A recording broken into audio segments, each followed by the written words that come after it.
And new this morning, President Trump says he believes he can sign a trade deal with China pretty soon following his meeting with Chinese President Xi Jinping.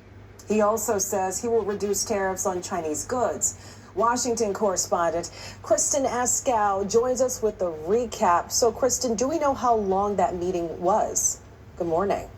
Well, good morning, Craig and Vanessa. Well, the meeting ran more than an hour and a half, and afterward, President Trump told reporters that in his view, on a scale of 0 to 10, he'd give the meeting a 12. Now, this meeting happened shortly after President Trump announced on Truth Social he wants the U.S. to start testing its nuclear weapons. President Trump and Chinese President Xi Jinping meet face-to-face for the first time in 6 years to discuss trade and other issues. We've already agreed to a lot of things, and we'll agree to some more right now. President Xi called for the U.S. and China to work together. Our two countries are fully able to help each other succeed and prosper together. When speaking to reporters off camera on Air Force One, President Trump said China plans to buy what he called, quote, tremendous amounts of American soybeans.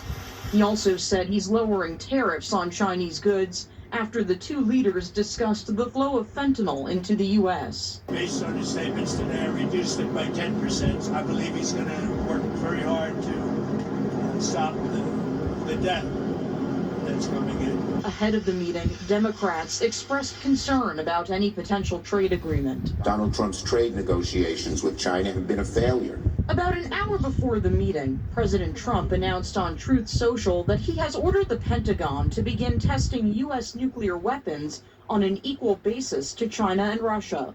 He says it's about what other countries are doing. They seem to all be nuclear testing. We have more nuclear weapons than anybody. We don't do testing. Trump announced he plans to visit China in April, and he says President Xi will visit the U.S. sometime after that. Craig and Vanessa. All right, thank you so much for that recap. At 6:18, President Trump has also announced a remarkable military deal with South Korea. In a social